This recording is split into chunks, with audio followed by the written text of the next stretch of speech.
Hello everyone, welcome to part 8 of 5000 most expected MCQ series। और ये जो series है ये पर्टिकुलरली है यूजीसी नेट पॉलिटिकल साइंस के स्टूडेंट्स के लिए। और जैसे कि आपने मुझे कहा था कि टॉपिक वाइज थोड़ा करा दो, तो वो एक्चुअली हम कराएंगे, बट ऑलरेडी हमने ये वीडियो नंबर 10 तक का कंटेंट बना रखा है। एंड आपने मुझे कहा था कि हिंदी में भी कंटेंट आना चाहिए, तो आपके पास ये एमसीक्यू सीरीज कुछ इस प्रकार है कि इंग्लिश हिंदी दोनों में मैंने आपको कंटेंट दे रखा है। साथ ही साथ आपको क्या करना है, सिर्फ मैं आपको 10 टू 20 सेकंड दूँगी, उतने में आपको मुझे आंसर देना है एंड मैं आपको फिर डिटेल्ड एक्सप्लेनेशन दूँगी। अब जब भी हम कोई एमसीक्यू सीरीज़ करते हैं तो उसमें सबसे पहला क्वेश्चन ये होता है कि पीडीएफ कैसे मिलेगी? सो पीडीएफ के लिए मैंने कुछ टारगेट्स दिए हैं, जैसे ही टारगेट्स पूरे हो जाते हैं तो मैं वो पीडीएफ अपने Telegram channel @the discover study और साथ ही साथ अपने ऐप जिसका नाम है डिस्कवर स्टडी, वहाँ पे अपलोड कर देती हूँ। सो अभी आपने पुरानी पीडीएफ्स आपने एक्सेस कर ली होगी एंड आई होप कि आप डिटेल्ड टेबल सारी एक्सप्लेनेशन अच्छे से उससे कर रहे हो, राइट? सो ये जो पीडीएफ है इसे पाने के लिए आपके पास एक छोटा-सा टारगेट है। आई नो जितना प्यार आप मुझे दे रहे हो, बट स्टिल एक छोटा-सा टारगेट है 200 लाइक्स। जैसे ही वो पूरे हो जाएँगे आपके पास पीडीएफ आ जाएगी। तो चलिए, स्वागत है आप सबका डिस्कवर स्टडी में। मैं प्रीति बोरा आपकी मेंटर, आपको आगे गाइड करने के लिए हूँ, तो इसलिए आपको कोई भी दिक्कत हो मुझे कमेंट सेक्शन में लिखिए। वीडियो में जो भी चीज़ें अच्छी लग रही हो वो भी कमेंट सेक्शन में लिखिए, जो चीज़ें बुरी लग रही हो वो भी आप लिखिए और जो चीज़ें आपको इंक्लूड करानी हो वो भी आप लिखिए, ठीक है? तो चलिए आज शुरू करते हैं हम अपना फर्स्ट क्वेश्चन आज की सीरीज़ का, जो कि है क्वेश्चन नंबर 41 ओवरऑल सीरीज़ का, व्हिच इज़, ठीक है, इंग्लिश हिंदी आई थिंक सबको क्लियरली दिख रहा है। अ हु आर्ग्यूड, किसने आर्ग्यू किया था, यानी कि किसने तर्क दिया था कि property rights should be strictly upheld, यानी कि स्ट्रिक्टली अपहेल्ड होना चाहिए। इसका मतलब provided that wealth has been justly acquired in the first place and has been justly transferred from one person to another। अब आपने देखा कि जैसे ही मैंने क्वेश्चन पढ़ा तो मैंने कुछ चीजों के नीचे अंडरलाइन की है, कुछ चीजों को मैंने सर्कल में रखा है। तो यही हमारी अप्रोच होती है जब भी हम किसी भी क्वेश्चन की तरफ आगे अप्रोच करते हैं। हम किसी किसी स्पेसिफिक वर्ड में थोड़ा एम्फेसिस देते हैं सो दैट हमें कुछ आइडिया मिल सके, ठीक है? तो हिंदी में क्वेश्चन ये है कि किसने तर्क दिया है कि संपत्ति के अधिकारों को सख्ती से बनाए रखा जाना चाहिए। क्यों? बदशर्ते कि धन को पहली बार न्यायपूर्वक अर्जित किया गया हो और व्यक्ति एक दूसरे को जब न्यायपूर्वक हस्तांतरित कर किया गया हो। दैट मीन्स कि आप, अगर आपका प्रॉपर्टी, कौन सी प्रॉपर्टी जस्टिफाइड है, ठीक है, कौन सी प्रॉपर्टी आपकी सही है, वो हमें कैसे पता चलेगा? वो ऐसे पता चलेगा कि जो जिस पैसे से आपने प्रॉपर्टी खरीदी है या फिर अगर आपके पास किसी ने ट्रांसफर करी है, वो जस्टिस यानी कि लॉ के हिसाब से सही तरीके से हो, फेयरनेस हो उसमें, ठीक है? ये आपका तर्क है। आपके पास ऑप्शन है Mahatma Gandhi, Antonio Gramsci, Robert Nozick और थॉमस हॉब्स। जब तक मैं क्वेश्चन पढ़ रही थी, आई होप आपने को आंसर पता चल गया होगा। This is Robert Nozick. इनकी एक थ्योरी है, ठीक है? जॉन रॉल्स को आप मैंने आपको बताया ही है कि जॉन रॉल्स की जो थ्योरी है उसे थोड़ा-सा क्रिटिसाइज़ करके ये अपनी कौन-सी थ्योरी देते हैं? ये अपनी थ्योरी देते हैं एंटाइटलमेंट थ्योरी, ठीक है? एंटाइटलमेंट थ्योरी ऑफ जस्टिस है। इनकी बुक कौन-सी है? अनार्की स्टेट एंड यूटोपिया, ठीक है? अनार्की स्टेट एंड यूटोपिया वाली जो बुक है, इसका मुझे ईयर बताइए, ठीक है ना? मुझे साथ-साथ क्वेश्चंस भी बताते जाओ क्योंकि क्रोनोलॉजी में पूछा जाता है। तो इस बुक में इन्होंने ये थ्योरी दे रखी है एंटाइटलमेंट थ्योरी, जिसमें बोल रखा है कि अगर प्रिंसिपल ऑफ जस्ट एक्विजिशन है, ठीक है, और रेक्टिफाइंग जस्टिस के बारे में इन्होंने बात करी है और जस्ट ट्रांसफर ऑफ प्रॉपर्टी है। ये बोलते हैं कि कोई भी होल्डिंग कब जस्ट होती है, जब उसको सही तरीके से लिया गया हो, यानी कि पैसे भी सही तरीके से हो और ट्रांसफर भी सही तरीके से हो। और ये बात करते हैं रेक्टिफिकेशन ऑफ जस्टिस की, ठीक है? ये ध्यान रखना, रेक्टिफाई करना का मतलब क्या होता है? जैसे आप अपने फॉर्म में चीजें रेक्टिफाई करते हो ना, यानी कि सही करना। जो चीज अनफेयर है उसको फेयर करना, जो चीज आपका न्याय नहीं है जहाँ पे, वहां पे न्याय लेके आना, ठीक है? अब नेक्स्ट आता है question number 42 and I think इसके लिए मुझे स्क्रीन थोड़ी छोटी करनी पड़ेगी, which is your question number 2 आज का। क्वेश्चन कुछ इस प्रकार है, आप देख लीजिए। प्रिएम्बल में भारतीय जो संविधान है उसमें पूछा गया है कि जस्टिस का मतलब क्या है। देखिए, प्रिएम्बल से क्वेश्चन आते हैं, ठीक है ना? तो जस्टिस जो हमारे प्रिएम्बल में मेंशन है, एग्जैक्ट शब्द की बात हो रही है। तो क्या क्या मेंशन है? सोशल जस्टिस, सामाजिक न्याय, एब्सोल्यूट जस्टिस, पूर्ण समानता, ठीक है, इकोनॉमिक जस्टिस, आर्थिक न्याय, पॉलिटिकल जस्टिस, राजनीतिक न्याय और मिलिट्री जस्टिस, सैन्य न्याय, ठीक है? सो इनमें से मुझे बताइए, इनमें से अगर आपको ऑप्शन फर्स्ट है ACD, then ABC, then ABCD, then ACDE, ठीक है ना? ये 4 ऑप्शन है। मुझे फटाफट से आप बता दो। देखिए, प्रिएम्बल से जब तक मैं आपको बता देती हूँ प्रिएम्बल से क्या-क्या क्वेश्चन आते हैं। एक तो आपसे ये पूछा जाता है कि भाई ये प्रिएम्बल पार्ट है या नहीं है, ठीक है? दूसरा पूछा जाता है कि बेरूबरे यूनियन केस में क्या लिखा गया था? फिर उसके अगेंस्ट केशवानंदा भारती केस में क्या था, ठीक है? कि प्रिएम्बल के बारे में क्या बात करी जा रही है? क्या इसमें फिर तीसरा बोलते हैं कि ऑर्डर ऑफ थिंग कि भाई क्या-क्या चीज़ें किस ऑर्डर में मेंशन है, ये पूछे जाते हैं। चौथा उस पे पूछा जाता है कि जब अमेंडमेंट हुई थी, आपको पता है एक ही अमेंडमेंट हुई है, 42nd अमेंडमेंट के थ्रू आपका 3 शब्द का इंक्लूजन हुआ है, तो वो कब, कहाँ से हुआ, ठीक है? उसके बाद आपसे पूछा जाएगा जैसे लिबर्टी किस कितने-कितने टाइप की लिबर्टी है, उसको पूरा ऑर्डर में लगाओ। इक्वालिटी कौन-सी इक्वालिटी की बात की गई है, सेम वे में जस्टिस कौन-सी जस्टिस की बात की गई है। छठा आपसे पूछा जाता है कि कब वो फ़ोर्स में आया था, कौन-सी डेट ऑफ एडॉप्शन इसमें क्या लिखी गई है, ये आप हमें बताइए। और फिर 7 आता है कि पावर कहाँ से आती है, तो वी द पीपल है, उसकी बात हमें बताइए, ठीक है? ये सारे क्वेश्चन आते हैं, मैंने लिस्ट बता दी है आपको सो दैट आप कर लीजिए। तो इसमें जब हम क्वेश्चन को पढ़ते हैं ना, जब हम प्रिएम्बल को पढ़ते हैं, तो इस तरीके से लिखा होता है justice, social, economic and political, तो यानी कि एसीडी फर्स्ट हमारा सही आंसर है इसमें, ठीक है? नेक्स्ट क्वेश्चन की तरफ कर चलते हैं आज का। सॉरी सॉरी, आई थिंक आपको पता चल गया होगा आंसर क्या है, मैंने जल्दी स्पीड में कर दिया। चलिए, ठीक है, क्वेश्चन कुछ इस तरीके से है, पूछा गया है कि देखो वो मार्क्सिस्ट लीडर की बात बताओ, ठीक है? वो मार्क्सिस्ट, रशियन मार्क्सिस्ट की बात बताओ हमें, ठीक है? जो कि असैसिनेट हुए थे कहाँ पे? मेक्सिको, यानी कि मेक्सिको में 1940 में। यानी कि बिफोर आपका हमारा जो ये हमारा जो को डीकोलोनाइज़ेशन हुआ उसके पहले की बात हो रही है। तो निकिता क्रुश्चेव थे, कार्ल मार्क्स थे, जोसेफ स्टालिन थे या फिर लियोन टॉल्स्की थे। कौन से थे? मैं आपको 10 सेकंड दे रही हूँ। अगर आपने अभी तक वीडियो को लाइक नहीं किया, लाइक कर लो सारे के सारे, बिकॉज़ जितनी ज़्यादा लाइक्स आएँगी उतनी जल्दी आपको पीडीएफ मिल जाएगी। सेकंड, अगर आपने कमेंट करके इस लेक्चर की तारीफ नहीं की तो फटाफट से वो भी कर लो, चैनल को सब्सक्राइब कर लो, नोटिफिकेशन ऑन कर लो, सब कर लो, क्योंकि ये सीरीज आज मैं 10 क्वेश्चन आपको करा दूंगी, राइट? और ये 50 क्वेश्चंस आज हमारे पूरे हो जाएंगे, विच इज 1% ऑफ जो हमारा 5000 सीरीज है। तो अभी तक हमारा सिर्फ 1% एफर्ट था, अब हमें 100% तक उसे लेके जाना है। इसका आंसर है लियोन टॉल्स्टॉय, ठीक है? लियोन टॉल्स्टॉय है ये। अगर मैं लियोन टॉल्स्टॉय की बात करूँ तो ये आपके बोल्शेविक रेवोल्यूशन हुआ था ना, आपको पता ही होगा, उस समय यूएसएसआर था ये, ठीक है? तो उसके बहुत ही प्रोमिनेंट पर्सन हैं हमारे पास। और आपको एक सेकेंड, हाँ, हाँ, यस, की फिगर थे। बोल्शेविक रेवोल्यूशन कब हुआ था? 1917 में हुआ था क्या, मुझे बताइए? प्रोमिनेंट मार्क्सिस्ट थ्योरिस्ट हैं ये। एक पावर स्ट्रगल हुआ जोसेफ स्टालिन के साथ और ये फिर छोड़ के चले गए कहाँ? ये यूएसएसआर छोड़ के चले जाते हैं। फिर यूएसएसआर छोड़ के कहाँ जाते हैं? मेक्सिको में जाते हैं और अगस्त 21 1940 में इनका क्या हो जाता है? असासिनेशन। किसके द्वारा? एक एजेंट होता है एनकेवीडी, द सोवियत, जो सोवियत रशिया था उस समय, उसकी सीक्रेट पुलिस से। और ये आपका जून 2025 का क्वेश्चन था, राइट? सो नेक्स्ट क्वेश्चन आपके पास ये कुछ इस तरीके से है, who wrote the book termites in the trading system, ठीक है? अब आपके पास, आपको पता है बुक्स एंड ऑथर एग्जामिनेशन में बहुत बार आते हैं। तो ये जो termites in the trading system है, ये किसने लिखी है, मुझे बताइए? और जैसे Amartya Sen, Thomas Hobbes, Susan George and Jagdish Bhagwati. अब क्योंकि यूजीसी ने, एनटीए ने आपसे ये क्वेश्चन ऑलरेडी पूछ लिया है एज अ पीवाईक्यू, ठीक है? एज अ पीवाईक्यू आपसे ये क्वेश्चन पूछा गया है आपका, तो दैट मीन्स नेक्स्ट टाइम इसकी डिटेल पूछी जा सकती है कि भाई ये कॉन्सेप्ट कहाँ था, right? So by the way इसका आंसर है जगदीश भगवती, राइट? अभी इसकी एक्सप्लेनेशन सुन लो फटाफट से। वाइडली रिकॉग्नाइज्ड किया जाता है इनको, ये जो इनकी termites in the trading system थी, इसमें इन्होंने क्या कंट्रीब्यूशन दिया था, ये मैं बताती हूँ। तो जगदीश भगवती की अगर हम बात करें तो इंटरनेशनल ट्रेड और ग्लोबलाइजेशन में ज़्यादा इनका कंट्रीब्यूशन है, ये ध्यान रखना, ठीक है? Termites in the trading system, इसका पूरा नाम है कि हाउ प्रेफरेंशियल ट्रेड, ठीक है? जो प्रेफरेंशियल ट्रेड एग्रीमेंट्स होते हैं, वो अंडरमाइन कर देते हैं फ्री ट्रेड एग्रीमेंट को, यानी कि दोनों में कंपैरिजन बता रखा है, 2008 में ये पब्लिश हुई थी।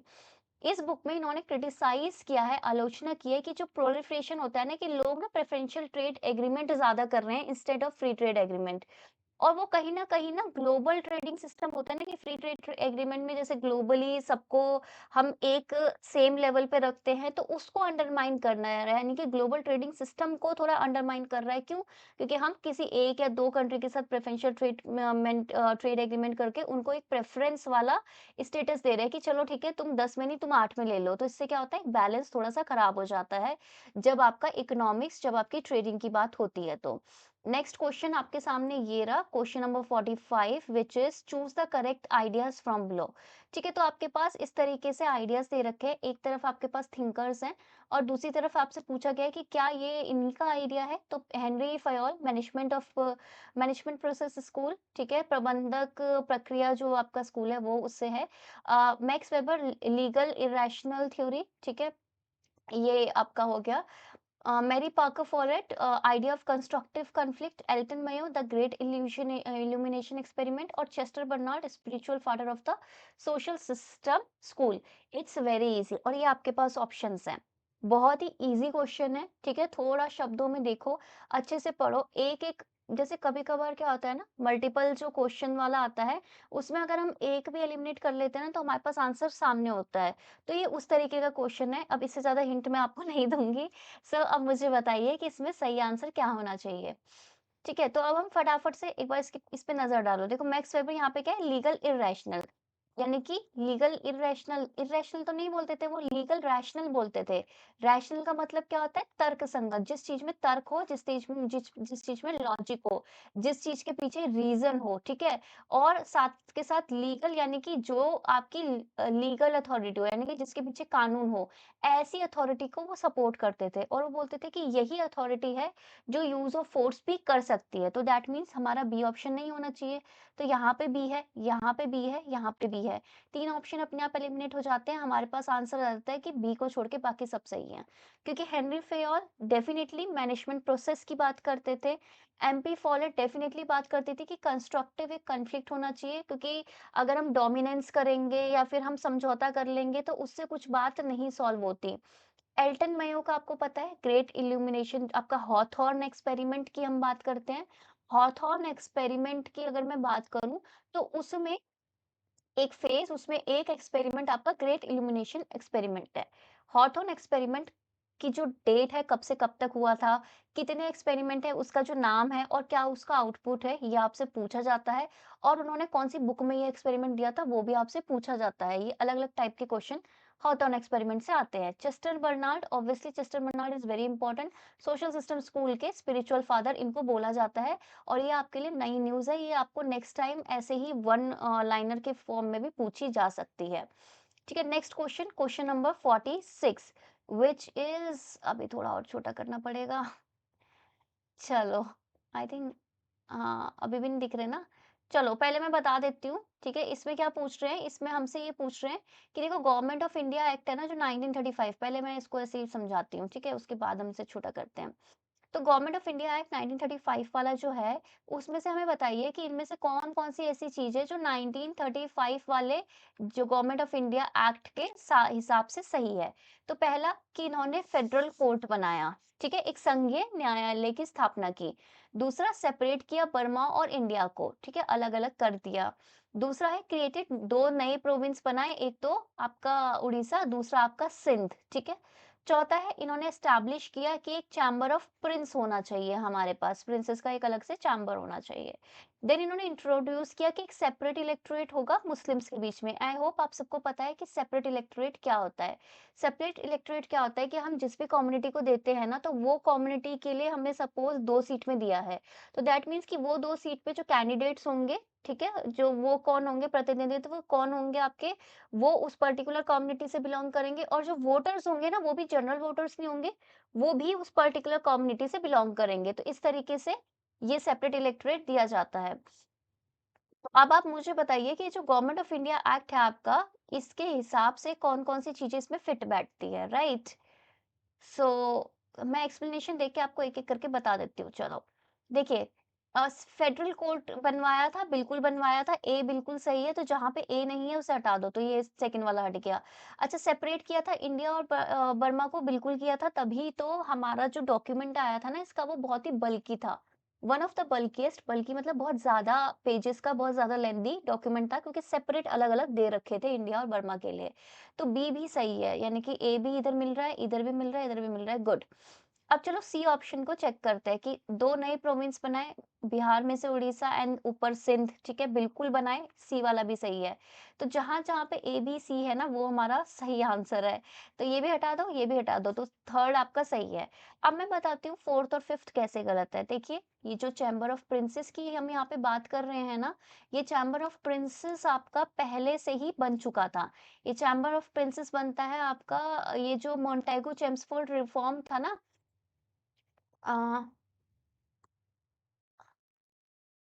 नाइ गवर्नमेंट ऑफ इंडिया एक्ट 1919 जिसको बोलते हैं, उसके हिसाब से ये बना है। दूसरा, मुस्लिम्स को सेपरेट इलेक्टोरेट 1909, ठीक है? मोंटे मिर्लो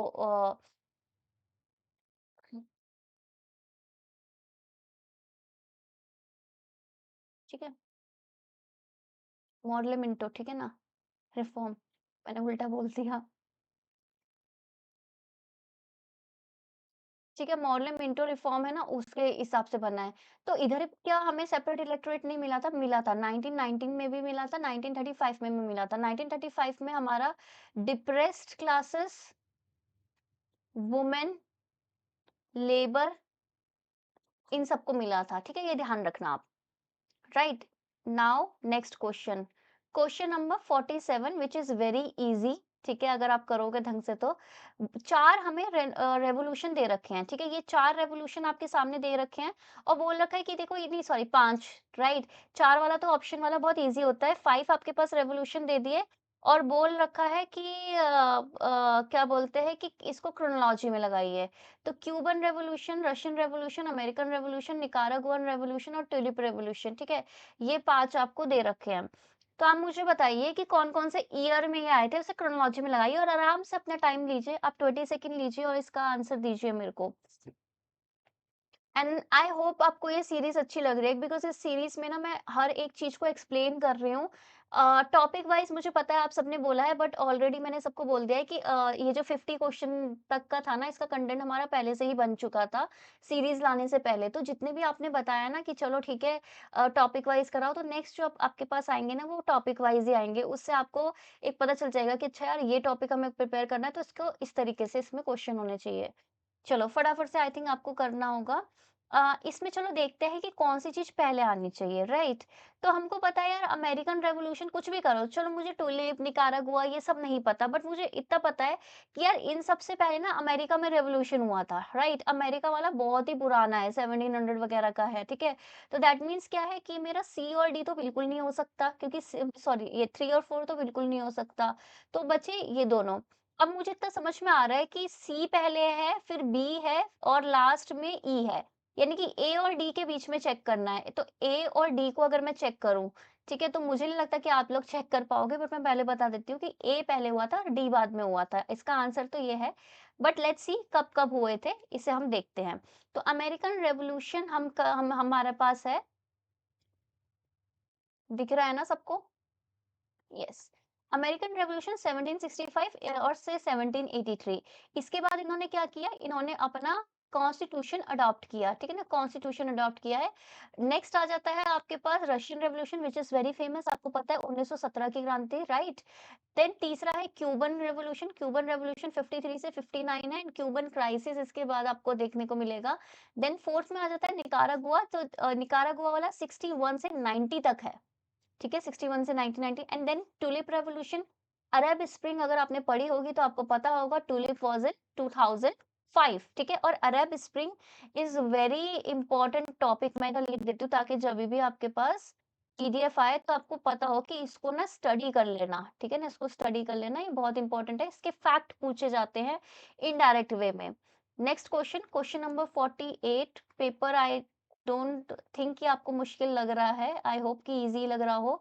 क्वेश्चन देखो कुछ इस प्रकार है, 4 एक्ट 5 एक्ट दे रखे हैं और बोल रखा है कि भाई इनको क्रम में लगा दो हमारे सामने, राइट? तो पहले 5 एक्ट देख लेते हैं कि वो कौन-कौन से हैं। तो फर्स्ट है सिटीज़नशिप एक्ट बोल रखा है, ठीक है? ये तो पता है, नागरिकता अधिनियम। दूसरा फ्लैग कोड ऑफ इंडिया आपको पता होना चाहिए, भारत का ध्वज संहिता। देखिए, हम जितने भी इंडियंस हैं, हमको ये बेसिक चीज़ तो पता ही होनी चाहिए। आई आई होप कि आपको एटलीस्ट बी और सी वाला तो पता होना चाहिए, ठीक है? Prevention of insult to national honour act है एक स्टेट एम्बलम ऑफ इंडिया है, उसका प्रोहिबिशन ऑफ इम्प्रॉपर यूज़, ठीक है? का एक्ट है, यानी कि राष्ट्रीय गौरव अपमान निवारण अधिनियम और भारत का राष्ट्रीय प्रतीक अनुचित उपयोग का निषेध अधिनियम। Then emblem and names preamble prevention of improper use act, यानी कि प्रतीक और नाम अनुचित उपयोग को रोकथाम अधिनियम, ठीक है? ये 5 हमारे पास है और इनको बोल रखा है कि भाई क्रम में लगा दो, ठीक है? तो फिर आप लगाओ, ये लो ऑप्शन है आपके पास कुछ इस तरीके से। पता होना चाहिए इधर सबसे पहले क्या आया था। देखो अगर आपको ज़रा-सा भी आइडिया होगा ना कि यार इनमें से सबसे पहले क्या आया था, तो आपके ना आंसर आपकी आँखों के सामने है, राइट? ये इतना ईज़ी क्वेश्चन है, कोई मुश्किल क्वेश्चन ये है नहीं, ठीक है? तो इट्स ए, ठीक है? अ, सबसे पहले सिटिज़नशिप एक्ट आया था, देखो मैं बता देती हूँ। ओह सॉरी, एम्ब्लम वाला है, एम्ब्लम, ठीक है। Then citizenship 55, good. मेरे से ही मिस हो गया एम्ब्लम। 5 ऑप्शन में मैं ज़रूर मिस मिस करती हूँ, ठीक है? तो चलिए, तो सबसे पहले ई देन ए, ई ए कहाँ पे है? हमारे पास ये रहा, 4th, ठीक है? चलो, एक बार चलते हैं यहाँ पे। Okay, let's see. सबसे पहले हमारे पास है एम्बलम, ठीक है? जो हमारा राष्ट्रीय प्रतीक होता है और उसका नाम को आप गलत तरीके से यूज़ नहीं कर सकते, ये 1950 में बोला गया, ठीक है? देन हमारा सिटिज़नशिप जो एक्ट है वो 1955 में आ गया। ये फिर हमारा क्या था कि नेशनल ऑनर्स जो है ना उनके खिलाफ आप फालतू नहीं बोल सकते, वो सारा चीज़ में एक्ट आया 1971 में, ठीक है? तो ये हो गए अपने पास 1, 2, 3 सो फार। Now let's move up to 4th and 5th। तो 4th है आपके पास फ्लैग कोड ऑफ इंडिया जो कि 2002 में आता है एंड 5th है आपका स्टेट का जो प्रतीक है ना उसका चीज में वो भी आपका आता है 2005 में। नेक्स्ट आता है क्वेश्चन नंबर 49 विच इज कि देखो बहुत ही सीधा साधा क्वेश्चन है बट बहुत ही ट्रिकी क्वेश्चन है एंड सेम क्वेश्चन मुझे लगता है कि मिनिस्ट्री ऑफ ये जो फाइनेंस है ना उसके लिए पूछा जा सकता है क्योंकि इस बार इन्होंने बता दिया कि हम ऐसे ऐसे क्वेश्चन पूछ रहे हैं तो नेक्स्ट उसके लिए भी पूछ सकते हैं। करेक्ट मिनिस्ट्री बताओ, डिपार्टमेंट बताओ जो कि parliament committee of home affairs के अंदर है, ठीक है? पार्लियामेंट की आपको पता है स्टैंडिंग कमिटी है, डिपार्टमेंट रिलेटेड स्टैंडिंग कमिटीज़ है, बहुत सारी कमिटीज़ होती है, एड हॉक कमिटीज़ होती हैं। तो उसमें एक कमिटी आपका इन्हीं सारी कमिटीज़ के बीच में एक पार्लियामेंट्री कमिटी है होम अफेयर्स यानी कि आपके ये जो एक सेकंड क्या हो रखा है? गृह, ठीक है? संसद में गृह मामलों की समिति है। अब उसमें कौन-कौन सी चीज़ें हैं? मिनिस्ट्री ऑफ होम अफेयर्स से रिलेटेड मुद्दे हैं, गृह मंत्रालय से related, ministry of law and justice है, कानून और न्याय मंत्रालय से रिलेटेड चीज़ें वो देखती है, मिनिस्ट्री ऑफ स्पेस अंतरिक्ष मंत्रालय से चीज़ें देखती है, मिनिस्ट्री ऑफ डिफेंस रक्षा मंत्रालय से देखती है या फिर मिनिस्ट्री ऑफ एटॉमिक एनर्जी परमाणु ऊर्जा विभाग। तो क्या-क्या वो चीज़ देखती है? वो होम मिनिस्ट्री क्या-क्या चीज़ें देखती है? आप हमें बताइए, ठीक है? होम मिनिस्ट्री की पार्लियामेंट्री कमिटी, ठीक है? आप आपको क्वेश्चन आ गया होगा समझ में, सिर्फ इतना देख लो और आई थिंक इससे आप कर लोगे, ठीक है? फटाफट से मुझे बताओ। 20 सेकंड्स ले लो, आराम से सोचो, ठीक है? सोच समझ के करना इसको।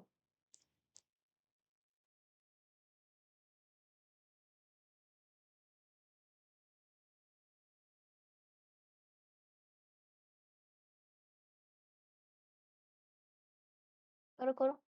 अगर कमेंट नहीं किया तो कमेंट कर लो, लाइक कर लो क्योंकि जब तक आप 200 लाइक्स का टारगेट पूरा नहीं करोगे, आपको पीडीएफ नहीं मिलेगी, मैं बता रही हूँ मैं आपको। और ये इसलिए भी है ताकि आप एप्रिशिएट करो एफर्ट्स, राइट? जो कि आपको करना चाहिए बिना बोले ही। ठीक है, तो चलिए अगर होम अफेयर्स पे है तो होम वाली होगी मिनिस्ट्री, तो जहाँ पे भी ए नहीं है उस ऑप्शन को हटा दो, हटा दिया। हाँ, ठीक है, इसको हटा दिया मैंने। फिर उसके बाद हमको पता है कि यार डिफेंस वाले की तो अपने लिए अपनी खुद की मिनिस्ट्री है तो डिफेंस वाला नहीं होना चाहिए, तो ए के साथ जहाँ पे भी डी है इसको भी हटा दिया। ठीक है, अब हमारे पास ये चॉइस है कि ए और बी है या फिर ए, सी, ई है। ठीक है, ये 2 हमारे पास चॉइस बचती है। तो देखिए लॉ एंड जस्टिस की ना अपनी मिनिस्ट्री है, राइट? तो वो तो होगा नहीं। ठीक है, तो बी वाला होगा नहीं तो इसका मतलब एसीई यानी कि ये वाले मामले देखेगी, स्पेस वाले देख लेगी थोड़ा बहुत और एक एटॉमिक एनर्जी। हालाँकि ये वाले मामले डिफेंस वाला भी देखते हैं, ये बात सही है, ठीक है? So this is your right answer. Parliamentary committees other ये डिपार्टमेंट रिलेटेड स्टैंडिंग कमिटी होती है, ठीक है, वो उसके जुरिस्डिक्शन में क्या क्या आता है यहाँ पे साफ साफ शब्दों में लिखा हुआ है। मिनिस्ट्री ऑफ होम अफेयर्स आता है और एडिशनली ये डिमांड ग्रांट किस किस की देखती है, नॉर्थ ईस्टर्न रीजन वाली जो आपके पास मिनिस्ट्री है उसकी ग्रांट देख लेती है ये, ठीक है। Ministry of personnel public grievances और पेंशन उसकी डिमांड देख लेती है, कैबिनेट सेक्रेटेरिएट की देख लेती है, पीएमओ की देख लेती है, एटॉमिक एनर्जी और डिपार्टमेंट ऑफ स्पेस इस सब की देख लेती है, ये ध्यान रखना। इसके साथ-साथ फाइनेंस मिनिस्ट्री में पता है आपको 5 अलग-अलग वो है डिपार्टमेंट, तो उसकी लिस्ट किसी दिन आपसे पूछ ली ना तो आपका तो हो जाना है काम। चलिए, नेक्स्ट ऐसा क्वेश्चन है जिसकी लिस्ट मैं ऑलरेडी आपको दे चुकी हूँ पहले, क्योंकि हमने इस तरीके का क्वेश्चन पहले भी करा हुआ है, ठीक है? तो एक तरफ है आपके पास हाई कोर्ट और दूसरी तरफ है उसका ईयर ऑफ एस्टैब्लिशमेंट और बहुत सारे क्वेश्चन आ रहे हैं इस सेम टॉपिक पे। तो अब आप मुझे बता दीजिए, ये लो। करो, बताओ। देखो 4 है हमारे पास, एक तो है इलाहाबाद हाई कोर्ट, दूसरा आंध्र प्रदेश, तीसरा बॉम्बे और चौथा पटना। ईयर बिल्कुल सिंपल है, 1916, 1862, 1866 और 1954। थोड़ा-सा बेसिक दिमाग लगाना कि देखो 2 इसमें है 90s वाले, ठीक है? और 2 है हमारे पास 80s वाले, 1818 वाले, ठीक है ना? तो हमको पता है यार 18 में जिस समय अंग्रेज राज कर रहे थे, उस समय कौन-कौन से जगह फेमस थी। तो यहाँ पे जो जगह है उसका ऑप्शन उन दोनों का होगा, बाकी नए वाले जितने भी हैं वो आपके 19 वाले होंगे, ठीक है ना? This is very simple explanation, this is very simple hint that I can give you, right? If you have common sense, you know how to go about it, right? So करो इसको। देखो, हमको पता है पुराने टाइम से कि यार बॉम्बे बॉम्बे बहुत फेमस था और इलाहाबाद बहुत फेमस था, यानी कि एसी। और ए सी का क्या होगा, सेकंड और थर्ड होगा, तो यहाँ पे ए और सी के ऑप्शन चेक करते हैं, सेकंड थर्ड, ठीक है। तो सेकंड या थर्ड के बीच में होना चाहिए, यानी कि हमारा थर्ड और फोर्थ ऑप्शन को तो गोली मार दो सीधा सीधा, क्योंकि यहाँ पे है नहीं ऐसा, ठीक है। तो यहाँ पे ए और सी सेकंड और थर्ड के बीच में ऐसा जगलिंग हो रही है, विच इज फाइन। अब हमको ये भी पता है जब अंग्रेज आए थे, ठीक है, समझ लो मुझे ईयर नहीं पता, जब अंग्रेज आए थे तो इलाहाबाद से भी पहले बॉम्बे फेमस था। तो सेकंड वाला मेरा सेकंड वाला ये मेरा सी में आएगा। तो दिस मीन्स कि सेकंड मेरा ऑप्शन है, ठीक है। लेट्स चेक, ऐसे ही हम बिलीव नहीं करते, लेट्स चेक।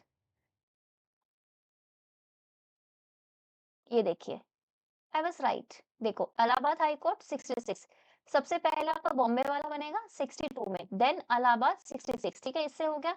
आंध्र प्रदेश वाला, अच्छा, फिर पटना हाई कोर्ट आया आपके पास, अब वो आया 1916 में, एंड देन आंध्र प्रदेश आपका बनता है, क्योंकि आंध्र प्रदेश तो आपको पता ही होगा 1954 में, राइट? अब इसको कैसे करोगे? अब इसको ऐसे करोगे कि आपको पता है कि 1953 से पहले तो आंध्र प्रदेश का कांसेप्ट ही नहीं था, क्योंकि उससे पहले आंध्रा फर्स्ट आपका लैंग्वेज के बेसिस में बना ना, कि फर्स्ट बना ना on the basis of language, ठीक है, तेलुगु जिसको हम बोलते हैं तेलुगु, उसके बेसिस में आपका फर्स्ट स्टेट बना है कि लैंग्वेज बेस्ड स्टेट। तो लैंग्वेज बेस्ड स्टेट आपका 1916 में तो नहीं बनेगा, इसलिए पटना हाई कोर्ट यहाँ पे तो नहीं होगा, ये बाद में स्टेट अलग है, तो इसलिए आंध्र प्रदेश हाई कोर्ट जो नाम है वो 1953 के बाद ही होगा, दैट वाज इन 1954। इस तरीके से हम क्या करते हैं, इस तरीके से हम थोड़ा एलिमिनेशन करते हैं। सपोज इस पे ना स्टेट रिकॉग्निशन एक्ट का कोई काम नहीं था, ठीक है, कोई लेना देना नहीं था, बट स्टिल हमने उसे यूज किया हमारा आंसर फाइंड आउट करने में। समझ रहे हो कैसे करना चाहिए क्वेश्चंस? आई थिंक चीजें क्लियर हो रही हैं आपको। So that's it for the day. अभी हमने हमारा 8 पार्ट कर लिए हैं हमने सीरीज में। इतनी स्लो हम इसलिए चल रहे हैं क्योंकि हम क्वेश्चंस पे ज्यादा फोकस कर रहे हैं कि भाई ये हम इस तरीके से क्वेश्चन कराएंगे, ये सीरीज हमेशा चलती रहेगी, मुझे ऐसा लग रहा है। बट हाँ, अब जो नेक्स्ट आएगा वो टॉपिक वाइज आएगी। वीडियो को लाइक जरूर करना, सब्सक्राइब कर लेना। जो चैनल है वो आप डाउनलोड कर लो, और मैं अपना नया आपको आपको मेरे साथ कांटेक्ट करने में दिक्कत आती है, इसलिए मैंने एक नया मोबाइल नंबर भी दे दिया है जो कि हम अपनी ऐप में डाल देंगे, तो जिस जिसके पास हमारा ऐप का एक्सेस है उन सबके पास हमारा कांटेक्ट डिटेल का भी एक्सेस होगा, ठीक है। तो चलिए, bye bye, take care, have a nice day. Channel को सबके साथ शेयर कीजिए, ठीक है। All the best.